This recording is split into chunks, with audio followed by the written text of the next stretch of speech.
Hello everyone, welcome to episode number 57 of Chatting with Anthony. In today's episode, I'm going to ask the question, how should Christians handle lukewarm believers? Now when I say lukewarm believers, I am talking about believers within the Christian faith. Essentially, brothers that just don't take their faith as seriously as they should. Now I'm going to start by saying this is a complicated matter because where exactly is the line drawn? And I don't think any of us really know for sure. I think only God would know that. So there is nuance to this. When I say this, I'm talking about like definitively lukewarm. Like it doesn't take a genius to look at them and figure out they're not really living their life the way they should be if they're going to profess the Christian faith. So when it comes to dealing with lukewarm believers, there are verses that talk about it to varying extents. Some of them are just talking about how to deal with people, but I'm going to read them. I have four individual verses and then a section that I'm going to read. The first one that I'm going to read is Matthew chapter 7, verse 15. And this is New King James. Alright, so verse 15 says, "But if you do not forgive men their trespasses, neither will your Father forgive your trespasses." So regardless, you do have to be compassionate towards them. You can't hold a grudge and say that, they're not an authentic believer though. You have to forgive everyone regardless of whether they're a believer or not, but we are all called to show love, to show grace. But you are also called to call it like it is. Next, I'm going to read 1 Corinthians chapter 12, verse 25. Now when it reads, there should be no schism in the body, but that the members should have the same care for one another." Now this is again talking about I don't know if on fire is the best way to put it, but this is within under the context of the believers who are maintaining an active faith. We can put it like that. They are. This is not exactly for the lukewarm per se, but is another way that we should treat it, which is some people there's a difference between lukewarm versus struggling in a sin. And so I guess you should also approach it as if it's someone, as if they're not definitively lukewarm, but maybe they're just struggling with something. Because I feel like that would be a great insult to have somebody call you lukewarm when you're really just struggling. And if you assume that they're struggling but they really are just lukewarm, yes, we all should defend God, but God can defend himself. He'll reveal it one way or another. So proceed with caution again. Next verse I'm going to read is Galatians. Actually, let me see if it will be Galatians or... I'm trying to do these in order.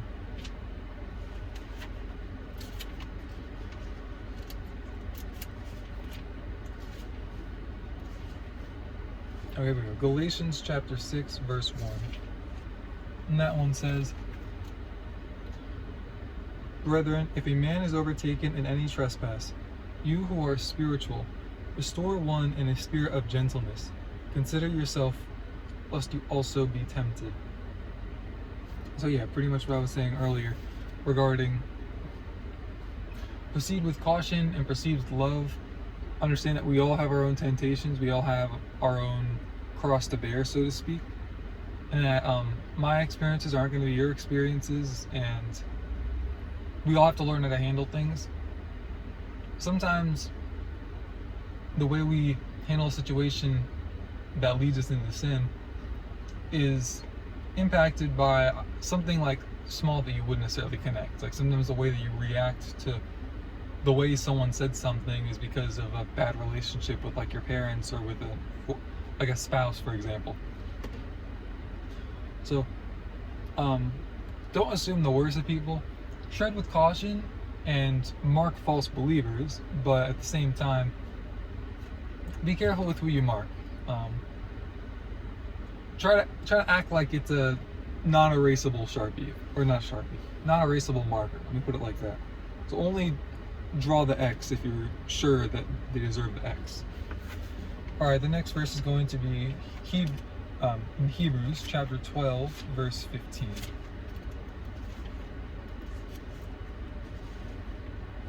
Verse 15 says, looking carefully, lest anyone fall short of the grace of God, lest any root of bitterness spring up cause trouble, and by this many become defiled. Excuse me. It is a warning saying, watch out for yourself, and I think it's also saying that we should watch out for others. If you see someone walking down a wrong path, they might not be in sin, and so it could be a tough conversation to have, but say to them like, hey, look, you very well could be able to handle this going down this path, but I think it could lead you to sin. And I think it's best if you just avoid it altogether, because there is likely another path that you can take in whatever scenario it is. Tread with caution, but also have respect for them and their own wishes.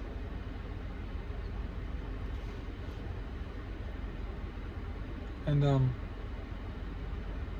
yeah, and as it says, many become defiled. It is a serious matter, and it affects a lot of people. So that's another route you could take when having this conversation with somebody. Just reminding them that at the end of the day, we're all human and we all fall under temptation, so avoid as much temptation as you can. And last but not least, I'm going to read from Revelation 3.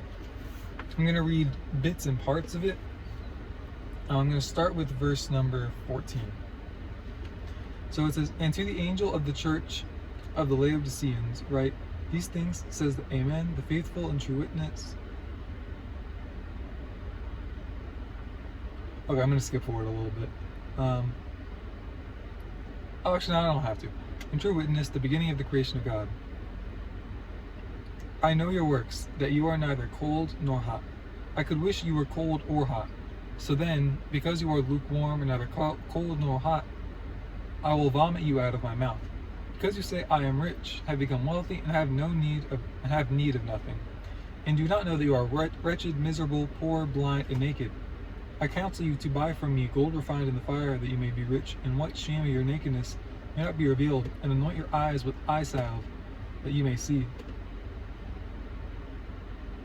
As many as I love, I rebuke and chasten. Therefore be zealous and repent. Behold, I stand at the door and knock. If anyone hears my voice and opens the door, I will come into him and dine with him, and he with me. To him who overcomes, I will grant to sit with me on my throne, as I overcame and sat down with my Father on his throne. He who has an ear, let him hear what the Spirit says to the churches. So there's a lot said there, but that's kind of the one that ignites this whole lukewarm discussion, and why we should warn others of becoming lukewarm.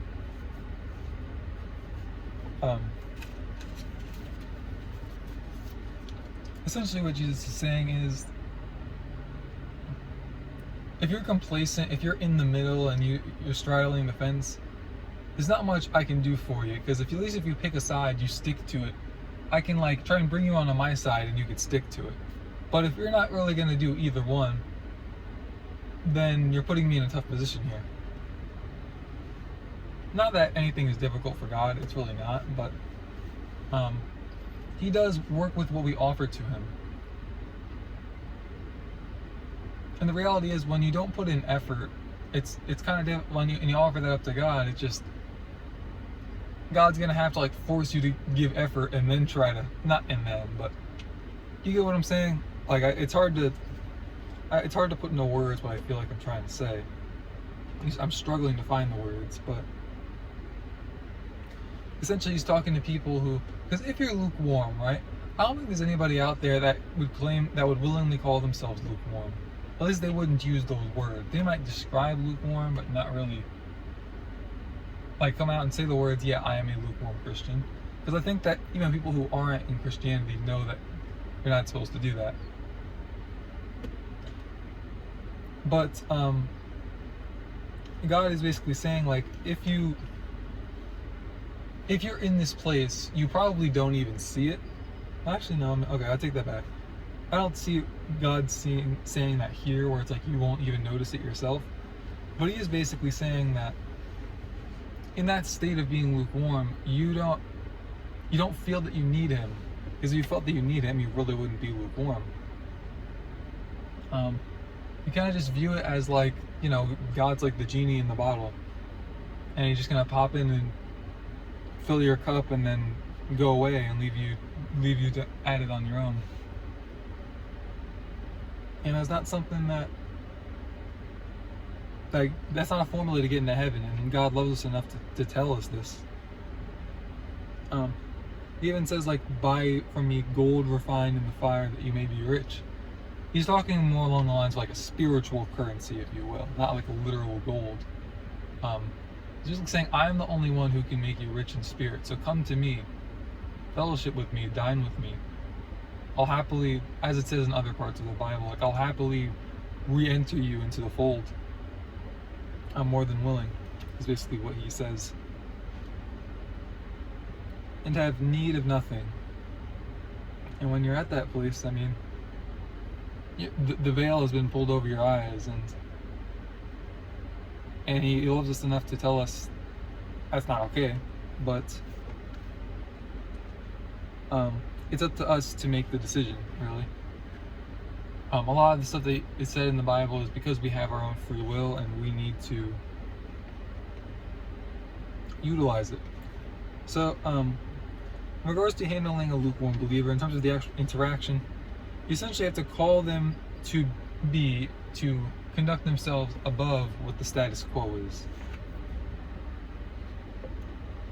And this goes for even like people who aren't lukewarm, who are just like, in the church. Call them to always try to improve. If you spent 20 minutes praying yesterday, try to increase that to like 30, for example. Don't also be careful not to turn it into legalism where it's like you have to always improve, otherwise you become lukewarm, because that's not how it works either. Everyone's life situation is different, right? Like, I guess what I'm trying to say is it's not fair to just say like you have to always improve in one area or another. At the end of the day, if we abide in him, God's gonna constantly be like almost like pushing us from the back, almost like we're gonna be improving. He's gonna sanctify us. But you should make it a point to try and offer him as much as you can. Offer him more of your time to continue to improve. And when it comes to lukewarm believers, the Bible even says like you can fellowship with unbelievers. Just don't be unequally yoked with an unbeliever. Don't be yoked with an unbeliever. Sorry, I don't remember the exact verse, but it says it calls you not to continue in fellowship with someone like that. To like excommunicate them from the church if they're going to keep on sinning, if they're just okay with that. I think especially in America here, we don't really do that very much. I think the church as a whole is very lukewarm because that is the status quo, and everyone's happy to maintain it because it's easy. It's easy to just show up to church on Sunday when they make the services as fun as humanly possible, and the messages are more of like a self-help seminar than anything else at this point. And that's not everywhere. I don't want you to think I'm trying to say every American church is like that, because it's certainly not the case, but church is as easy as ever to sit through, and I think just as a result of that, the church as a whole has become more lukewarm, because a lot of the people in there possibly were never saved to begin with, or they're not walking the walk as if they're saved. I'm not going to get into the whole once saved always saved discussion. I'm not interested in that discussion, but I am just trying to say, examine yourself to whether you are in the faith, basically. And in regards to calling them out, be humble with how you do it. Your faith and my faith will never be just a straight line. We're always going to have our struggles, our hiccups. The walk is even though it's a narrow path, I think it's a bit of a rocky road for everyone. But that's how you grow. It doesn't mean that you're okay with stumbling, but failure, not always, but a lot of the times, failure is an indication that you're trying and that you're growing. Think about when you're in the gym, like, if you can comfortably do 8 reps and then you put the bar down, you're not going to get nearly as much out of it versus if you try to go to 12 and you get to 11 and then you can't quite do the 12. It doesn't mean intentionally push yourself into your sin. That's not what I'm trying to say. But continue to strive, to trust God more, to understand that He has the ability to catch you if you do go too far in an effort to please Him. Let me make that clear. I'm not saying just go and try and don't abide in temptation for as long as you can to see how long you can last. That's not a smart idea. But the reality is we're striving for something that we just cannot see with our own eyes. We're human. Part of our human nature is to put our faith into something right in front of us, tangible, that we can grab almost, if that makes sense. And eventually your emotions are gonna, as illogical as faith is by definition, it's almost like your emotions override the logic, which is, if you believe that Christianity is true, then the faith is logical. Because how can you believe it's 100% true and not abide in it? I know a lot of people do that. I'm just saying, please don't. It doesn't really make sense when you really break it down.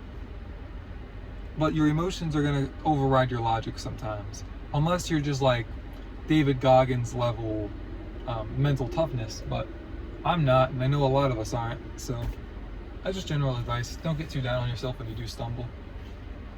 I think in most of the Bible you can clearly see evidence of people stumbling.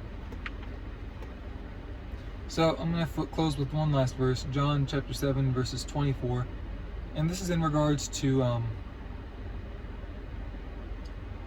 trying to determine how to approach someone and determining whether you believe they're lukewarm.